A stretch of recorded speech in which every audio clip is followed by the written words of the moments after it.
Welcome back to Late Agenda. During the 9/11 decade, Australia followed America into two wars as the US and its allies loudly declared a global war on terror. As the 10th anniversary of those attacks and the war on terror looms, what have we achieved? Bin Laden is dead, but Australia is still mired in war in Afghanistan and our tragic loss of life mounts. Just how do we measure success or not? And what are the real lessons of the 9/11 decade? Today and tomorrow, the US Studies Centre at Sydney University is examining this very question. And I was joined earlier by Professor James Fallows, Chair in US Media at the US Studies Centre, Sydney Uni, and National Correspondent for The Atlantic magazine. I asked him what's been the fundamental impact of the 9/11 attacks and the decade since on the United States. I think the event of 9/11 was almost a loss of innocence, discovery of tragedy for the United States. That's a kind of cliche, but I think for people in the post-World War II generation who had no living memory of Pearl Harbor or the Great Depression, it was the first thing that happened literally out of the blue. The decade of 9/11 has been a much more mixed experience for the U.S., where I think there now is, looking back, a sense the U.S. made a number of wrong steps after the initial attack, and we're finding ways to sort of cope with those after effects now. So what were those wrong steps? I think that I'll try to give this in a non-partisan, dispassionate way. I think there was a rare opportunity for the United States in the 2 months or so after the attacks of sort of moving past the normal political constraints, both domestically and internationally. It was a chance to set aright a number of things that might have been wrong in U.S. domestic politics or dealing with the outside world.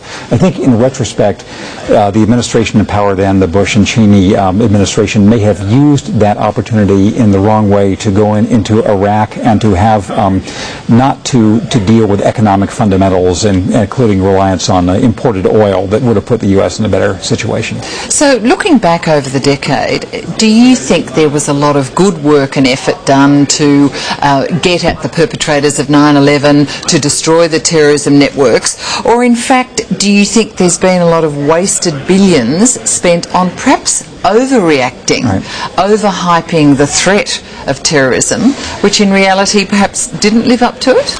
I think that, again, this is part of the assessment that's happening in differential ways in Australia and the U.S. now, and I think that both parts of what you say are probably true. There was a lot of work whose fruition we've seen in recent weeks with the killing of Osama bin Laden, and while the Obama administration can properly claim credit for having completed that work, of course, as even they have pointed out, it was the result of long, painstaking intelligence work from the previous administration too.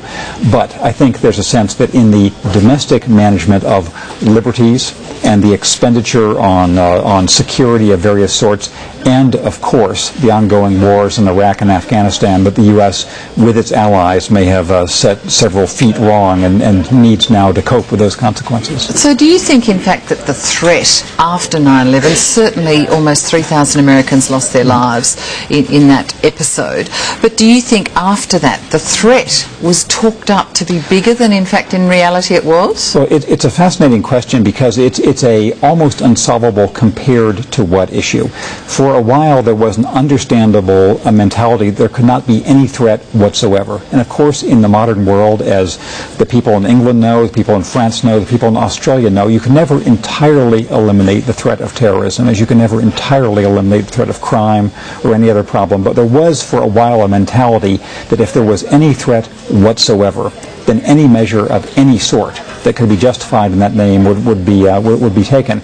I hope that around the world, particularly in the U.S., we're coming to a more measured sense of the trade-off between security and liberty, because this, the democratic nations of the world are willing to accept some risks as the cost of their liberty and their free societies, and we're going through that discussion again now. And yet it's interesting because the population of those countries, sort of grin and bear the extra security checks, all that sort of thing. But since 9/11, terrorism has probably wreaked more havoc and more damage on other parts of the world, including this region, and a lot of Australians have been killed as well, than on the United States. So I'm wondering, did you think the US perhaps went a little bit overboard in reacting and thinking that many Arab Muslims were trying to be terrorists, and in fact Or did you think they were vigilant and that vigilance was necessary to prevent further attacks? I'll try hard to separate my own expressed views from sort of a dispassionate analysis of what's been going on in the U.S. I was one who argued the United States should have concentrated entirely in Afghanistan,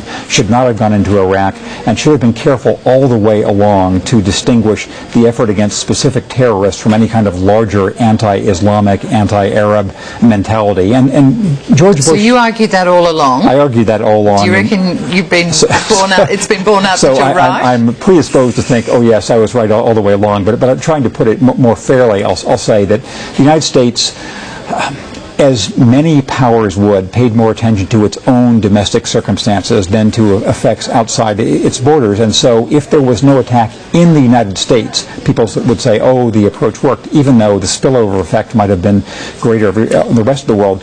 On the other hand, I know that Australia is mourning, understandably, the recent death of 2 of its soldiers in Afghanistan. The United States has now lost something like 1,700 people killed in Afghanistan. So the United States has both tried to blunt the impact domestically, but it's taken a very large military cost in Iraq and Afghanistan. Well, I was going to ask you, I mean, the 2 wars that you've gone into and Australia went into as well, have they been worth the cost? The cost in lives lost, the cost in actual money, the cost in perhaps the US's standing?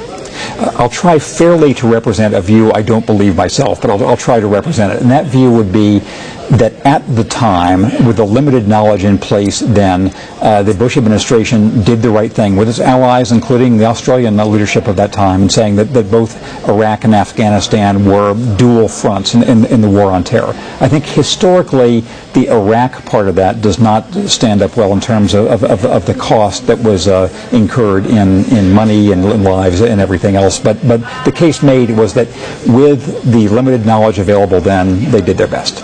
So what has the 9/11 decade, done to American power and to the American psyche of its people? I hope that the damage it has inflicted on both fronts is recoverable. The history of the United States, in my view, is of a nation which always goes to the brink of entirely wrecking itself and then comes back at the very last moment. I think in both ways, American power and our own psyche, we've inflicted some damage upon ourselves.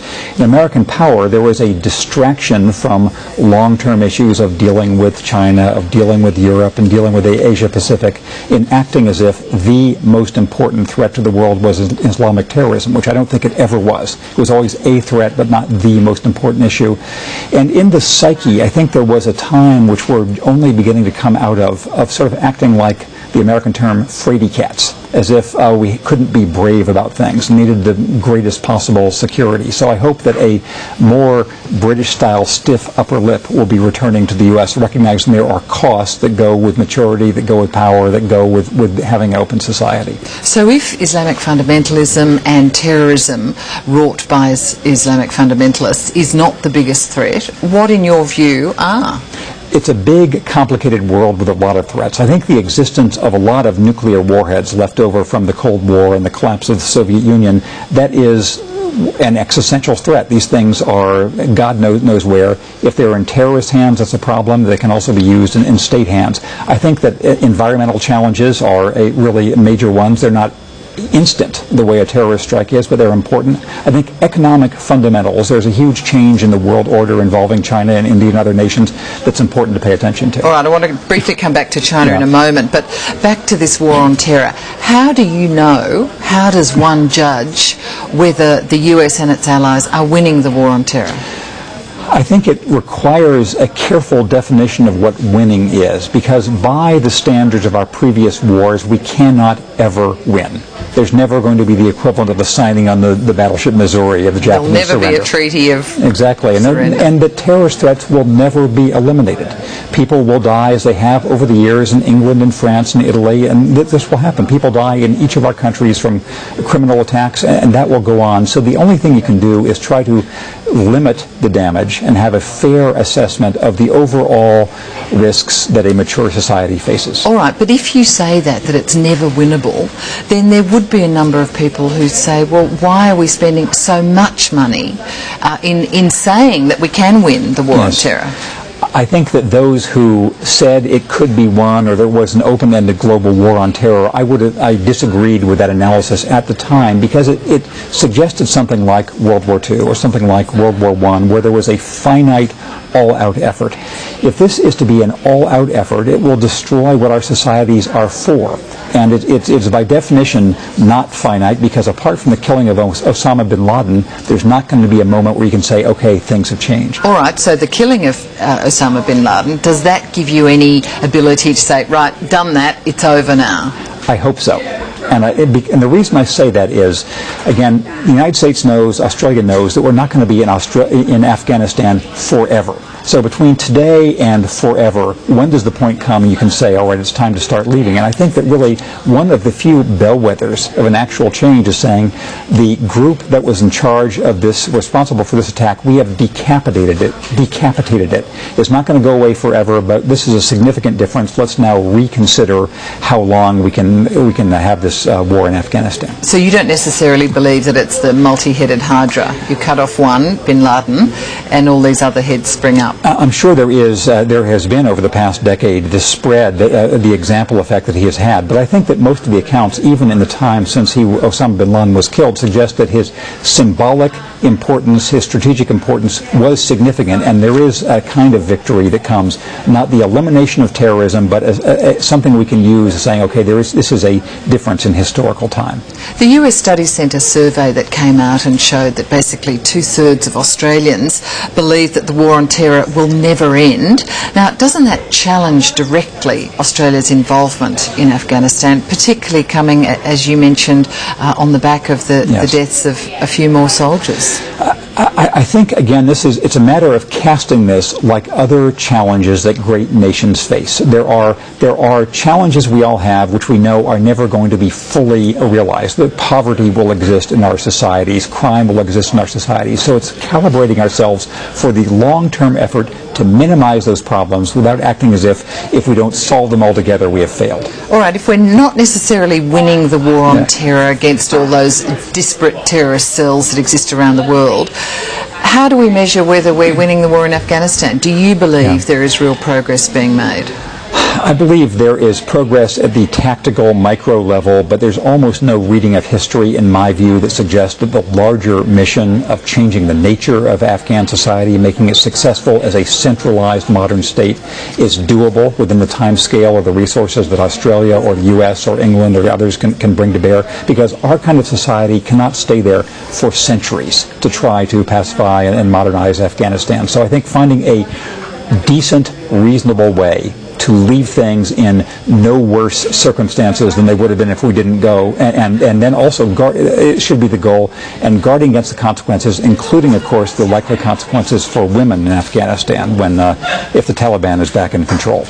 Do you think, in your view, is President Obama still committed to withdrawal, and is that the right thing to do, from what we've just been saying? I think it's the necessary thing to do, just because by definition this cannot be a permanent burden for Australia and the United States. It's already by far the longest war in American history. I don't know how it would rank in Australia's, but it is almost twice as long as our commitment in World War II. It's longer now than Vietnam.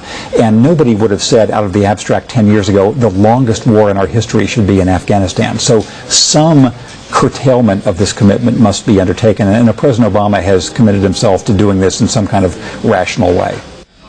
Next, the Australian perspective on the 9/11 decade with Hugh White, Professor of Strategic Studies at the Australian National University. And then our panel, terrorism writer Sally Neighbour and Afghanistan military specialist James Brown.